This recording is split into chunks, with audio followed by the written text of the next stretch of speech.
Hi hello నమస్తే friends, welcome to my channel Krishna east cooking blogs. ఇది morning breakfast recipe అబ్బా. ఇది నేను బన్సీ రవ్వ అంటారు కదా, గోధుమ రవ్వతో చేస్తున్నాను. గోధుమ రవ్వ ఇటు వచ్చేసి ఓట్స్ అనమాట, ఓట్స్తో చేస్తున్నాను. సో ఇక్కడైతే నేను ఒక కప్ తీసుకున్నాను. ఒక కప్పు తీసుకొని దాన్ని రోస్ట్ చేసుకుంటున్నాను అనమాట. ఇదిగోండి డ్రై రోస్ట్ చేసుకుంటున్నాను. లైట్గా వేపితే బాగుంటుందని చెప్పేసి నేను ఇక్కడ డ్రై రోస్ట్ చేస్తున్నాను. మంట వచ్చి సిమ్లోనే పెట్టుకున్నాను అబ్బా. ఇదిగోండి కొంచెం ఇక్కడైతే ఎగిపోయినాయి. సో నేను మళ్ళీ తీసుకొని వేరే ప్లేట్లో అయితే వేస్తున్నాను.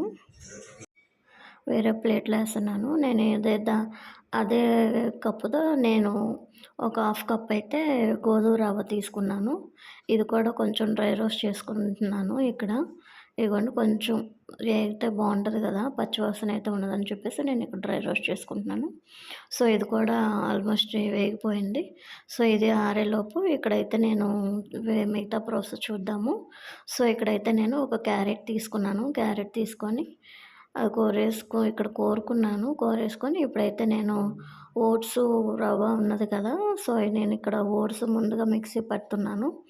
సో ఇదిగోండి ఇక్కడైతే ఇలాగా మెత్తగా అయిపోయింది. సో ఇలాగని చెప్పేసి నేను వేరే గిన్నెలో అయితే వేసుకుంటున్నాను.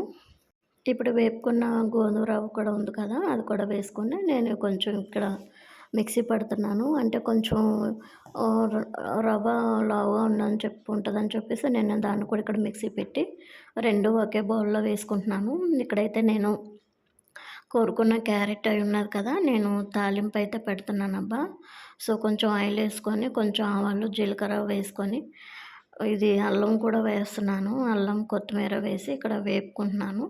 సో అయిపోయిన తర్వాత ఇక్కడైతే కోరుకున్నది క్యారెట్ ఉన్నది కదా, దాన్ని కొంచెం వేస్తున్నాను. హాఫ్ అయితే పక్కన పెట్టాను. సో అది కూడా వేసేసుకున్నాను. ఇదిగోండి పిండి కలిపేటప్పుడు అయితే వేయొచ్చు అని చెప్పేసి నేను పిండిలో వేసేసాను. అది కూడా మిగతా కోరుకున్నది కూడా ఉన్నది కదా ప్లేట్లో, అది కూడా వేసేసి ఇక్కడ కలుపుకుంటున్నాను.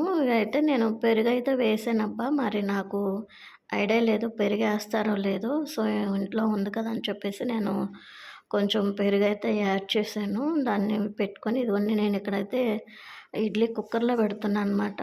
నాకు 3 ప్లేట్లు ఫుల్ వచ్చి ఒక ప్లేట్ ఒకటి తక్కువ అయిపోయింది.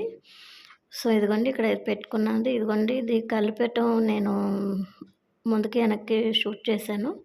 సో ఇక్కడైతే పిండి కలిపేసుకొని ఒక 10 నిమిషాలు ఉన్న తర్వాత నేను ఇంకా చేసుకున్నాను అనమాట. సో మీకు దాని కాంబినేషన్ నేను ఇక్కడ కొబ్బరి పచ్చడి ఒకటి చూపిస్తున్నాను అబ్బా. సో సింపుల్గా ఉంటుంది. ఒక స్పూను ఆయిల్ వేసుకొని, ఒక స్పూను ధనియాలు, ఒక స్పూను జీలకర్ర వేసుకొని ఇక్కడ ఒక 8 ఎండుమిరగాయలు తీసుకున్నాను. లోటు మీడియంలో పెట్టుకున్నాను అనమాట. సో ఇదిగోండి ఇక్కడ వేగిపోయినాయి ఆల్మోస్ట్.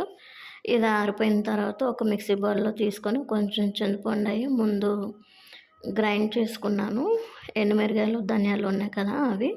సో ఇక్కడ నా దగ్గర పచ్చి కొబ్బరి ఉందబ్బా, అందుకని చెప్పేసి ఇంకా డైరెక్ట్గా నేను పచ్చి కొబ్బరి అయితే వేసేసి మిక్సీ పట్టేసుకున్నాను. దాన్ని మళ్ళీ తాలింపు వేస్తున్నాను. సో ఇక్కడ తాలింపు దినుసులు పచ్చనిపప్పు ఆవాలు జీలకర్ర ఉంటాయి కదా, తాలింపు దినుసులు వేసేసుకున్నాను. ఎల్లుల్లిపాయ రెబ్బలు వేసేసుకున్నాను. ఇక్కడ వేసుకొని వేగిన తర్వాత చట్నీ ఉంటుంది కదా, అది కూడా చేసుకొని ఇదిగోండి ఇడ్లీ అయితే ఉడికిపోయింది. సో నేను ఇక్కడైతే తింటున్నాను అనమాట. ఇది వచ్చేసి గ్రీన్ చట్నీ, అదే ఏంటది బీరకాయ తొక్కలతో చేసిన పచ్చడి అది ఇది వేరుశనగకాయల పచ్చడి. సో చాలా బాగుందబ్బా. మీరు కూడా ఈ రకంగా కూడా ట్రై చేయండి. నచ్చితే కనుక లైక్ చేయండి, షేర్ చేయండి, సబ్స్క్రైబ్ చేయడం మర్చిపోండి. Thank you for watching.